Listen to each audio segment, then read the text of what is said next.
I am continuing commentary through the book of Romans, seeking to follow Paul's thought exegetically or in a commentary expositional way, along with application. I'll be translating it from the Greek text and seeking to grasp the meaning of the text that Paul as he writes.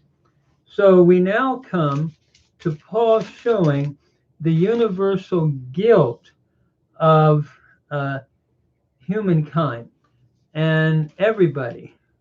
It's like the X-ray machine is being put upon the whole human race. And he's talking about the Gentiles in chapter 1, and then he deals with the Jewish guilt in chapter 2. So that everybody has sinned. This is Paul's point, and is in need of the justifying work of the Lord. So it begins in verse 18. It talks about, for the wrath of God is being revealed from heaven against all ungodliness and unrighteousness of men who are suppressing the truth in unrighteousness. Notice the wrath of God is being revealed. And I'm understanding this to be, is about to be revealed, but in a sense it is being revealed, but it can also look at sort of like a futuristic present. The wrath of God is about to be revealed from heaven against all ungodliness and unrighteousness of men, of humans, who are holding down the truth in unrighteousness. So Paul is continuing here, and he's talking about the wrath of God that is coming someday and is about to be revealed. And I don't think wrath here, orge, is looking at quick-temperedness as much as his settled judgment. It's about to be revealed, and it's going to be revealed, Paul says, against the ungodly and those who are suppressing the truth. The ungodly and let's say it's about to be revealed against all ungodliness and unrighteousness of men. So he's looking at, I think everyone who is going to be facing this judgment. And so he continues to give the reason why. Because that which is known of God is manifest among them, for God has revealed it to them. That which is known of God, I believe, here is looking at creation. For that which is known of God in creation has been manifested to them. And then Paul begins to illustrate the point. For the unseen things of him, for his unseen things, from the creation of the world are being clearly perceived, being understood by the things that are made, even his eternal power and divinity, so that they are without excuse. I think what Paul's saying here is that even the unseen things of God's power and his divinity are being seen in his creation, are being clearly perceived. And I believe we're looking at natural revelation here, going back to creation itself. And you think about creation and how magnificent it is. All you can do is stand in wonder as you look at it. Heschel, one of the great Jewish writers, talks about the wonder of creation and how true that is. If my facts are correct, they say that the nearest galaxy is 2.5 million light years away. And I've used this illustration a lot, traveling at the speed of light, 186,000 miles per second. We go past the moon in 2 seconds. We still have 2.5 million years of travel time to get to the nearest galaxy. And it goes on and on. So I think what he's saying, and you look at creation And you have to stand in awe and amazement that there has to be a divine being, Paul is arguing. In other words, and it's being clearly perceived if people are being honest, I think, about what's going on. And so that's his point, first point that he's making. But instead of worshiping the Lord in all that is seen, uh, like even that the Gentiles can see, when you look at, like I said, the moon, the stars, everything, you have to realize that there had to be somebody bigger than us pulling it off, an infinite creator. But instead of bowing down and worshiping him, what Paul says is that humanity did the other. They actually worshiped the creature rather than the creator. They turned to idols. And instead of worshiping the true and living God, they worshiped idols instead. Notice as Paul continues then in verse 21, because that which is known of God has been, because knowing God, they did not glorify him as God, neither were thankful, but became vain in their thoughts, and their foolish heart was darkened. So, in other words, really knowing God, they turned away, Paul is saying. And they did not glorify him, but became vain in their thoughts, and their foolish heart was then darkened as a result of that. So, what Paul is now going to show us is how that happened. So, professing themselves to be wise, they became fools. And they exchanged the glory of the incorruptible God into the likeness of the image of corruptible man, and of birds, and of four-footed beasts, and creeping things. So, Paul's argument is they profess themselves to be wise, but they exchanged the glory of the incorruptible God into the likeness of the image of corruptible man, of birds, of four-footed animals, and of creeping things. That's what they worship. Paul's looking at idolatry that resulted. In other words, instead of worshiping the true and living God, Paul says, which is clearly seen in creation, they turned away and began to worship the image of humankind in all of its corruptibility, instead of the image of birds, which included the imagery or the images of birds and of four-footed beasts and creeping things. They did the very thing that God had said not to do in the Ten Commandments. Even though they did not have the Ten Commandments, they had the understanding of a divine creator, Paul is saying, and they worshiped the creature instead of the creator, who is blessed forever. And so as a result, they are guilty. So then Paul continues in verses 24 to 32. And he writes, wherefore God delivered them over unto the lust of their hearts, unto that which is impure, to dishonor their bodies in themselves, who exchanged the truth of God in the lie, and served and worshiped the creature who is above the creator, who is blessed forever. So instead of worshiping, Paul is saying, the creator, they turn and worship the creature, and hence began to dishonor their bodies among themselves. Paul then continues to define the things that went on. And there's a long catalog of things. Notice he says in verse 26, on account of this, God gave them over unto dishonorable passions. He let them go in the way that they wanted to go, to dishonorable passions, Paul is writing. And I'm just translating the Greek text here, seeking to follow the text from Paul's translation.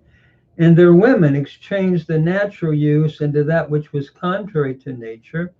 Likewise also the men, leaving the natural use of the women, burned in their lust for one another, men with men, working um, that which is, and word he uses here would be shameful, and receiving the recompense of their error in themselves. And so, what Paul is saying here, there was a move away from creation into that which would be, Paul is saying, contrary to what God had originally created in the very beginning, and male and female, and so forth. So, that's his first uh, point that he's making, looking at what Paul is defining as unnatural sexual behavior, culminating then in a litany, and this is going to lead to a litany of areas of departure from God's will. So then he continues, and he goes into a long list of things. Notice beginning then at verse 29. And just as they did not, just as they did not please God, or did not think God, they did not think really to have God in their knowledge, God gave them over unto a disapproved mind to do the things not fitting. And then he begins to develop what happens here, being filled with all unrighteousness, with fornication, covetousness, evil, full of envy, murder, strife, guile, whispering, and so forth. Let me just go through this list for just a moment. In verse 29 and following, Paul says that they are being filled with the insatiable desire of really doing that which is wrong, looking at the human race at this point, full of, and just going through each one, full of covetousness. Uh, this is like greediness, uh, the insatiable desire to have more than one should have, and hurting others to get it. Full of greediness. Uh, the next word is something like evil, all sorts of evil. Uh, and then envy. We're talking about envying others, uh, like a jealousy. Then we have the next word, full of envy, fanu, murder. And we see that all the way through the history of the human race. Uh, Next word is strife that he uses, full of envy, murder, strife. Uh, Arguing, wrangling, back and forth, strife. And then Paul says, full of dalu, dalu meaning deceit, or being cunning and using it in a deceptive way. Full of kakaetheos, that would be like malice, where one is putting the worst construction on everything. I'm quoting from Rogers here, Linguistic Key to the Greek New Testament, on page 351.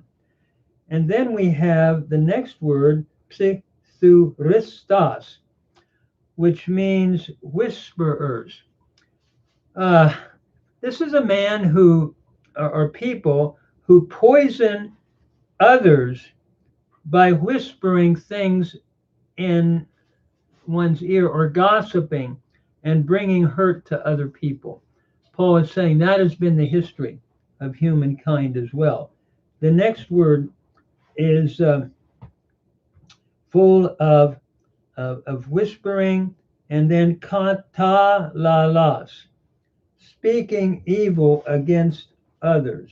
Um, in other words, whispering and then speaking evil, uh, The idea here of this word carries with it um, the slandering of others. And by the way, that goes on into verse 30. So we have katalalus, meaning speaking down about others. It means slandering others. Uh, this would have to do with telling things that aren't true about other people, uh, and how we see that a lot in history, in humanity. The asturges, hateful of God. This means they're haters of God. They really don't love God, Paul is saying. And the next word is hubristas, which is like hubris means arrogant, a man of arrogant insolence, uh, one who has a mixture of cruelty and pride. It's sort of like a proud person that has a contempt for others and treats them in a cruel way. That's the idea of this word. And then we have in the next word, huper refanas, meaning proud or arrogant. They are proud or arrogant. And again, we're looking at same sort of the same idea, but this is a person that is again insolent, proud, puts himself upon a pedestal above others, looking at the history of the human race. And then the next word is alatsonos, which means somebody always bragging, boastful, one who is constantly boasting and bragging and so forth. Uh, so this again, looking at the human scene and what has happened. Ephuretas means the one who invents evil. Ephuretas kakon, the inventors of evil. Think about history. And Paul is saying, think about what has happened and all the evil. I think of the Assyrians and what happened early on. And just all the way through the history of civilization. So Paul is talking about how the human scene can invent evil, and then disobedience to parents, uh, disrespect for the elderly, and especially parents, Paul is saying. And that goes all the way back through time. That's what Paul's argument is. And then asunthetas, covenant breakers, meaning they don't keep an agreement. They are faithless to any kind of an agreement. Uh, then asunthentas is without really not keeping an agreement and not being willing to be true to one's word in what one has said, and with covenant breaking, again, sort of a repeat. They break covenants. They're again going to be faithless. And then asturgus means unloving, without tenderness, looking at the human race. It refers to the lack of feelings of natural tenderness, where a mother is willing to expose her children uh, to death or to kill her children, a father who abandons his family, or or children who neglect their aged parents. By the way, this is a quote from Godet, and it's on page 351. So he's describing the history of the human race, what has happened and continues to happen through time.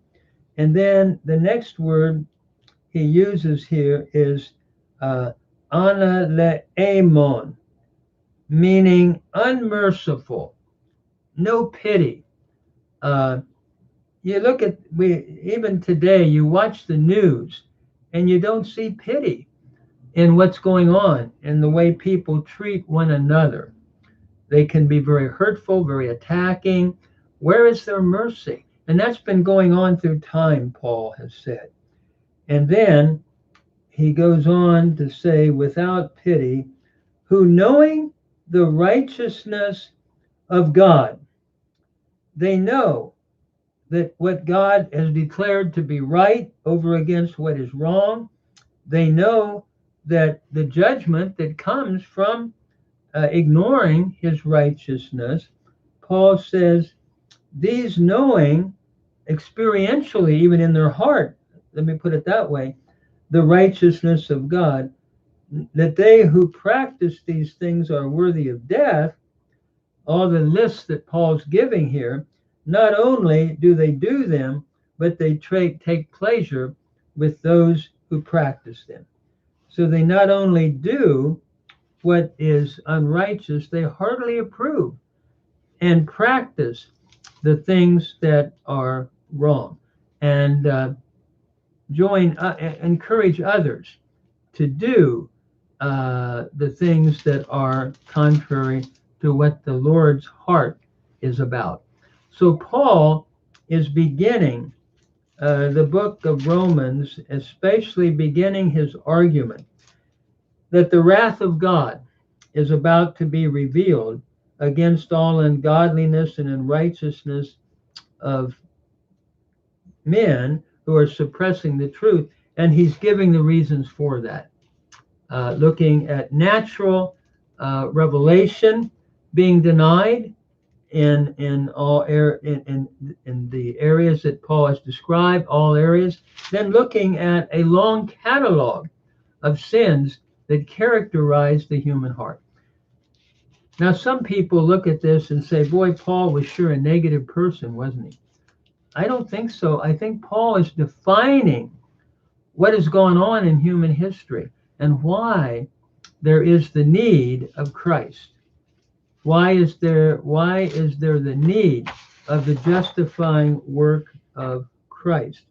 I think that's the point that Paul is driving home. And I think we see this chapter, then in chapter 2, as the sort of like the MRI machine, that Paul is beginning to show why the whole human race is guilty.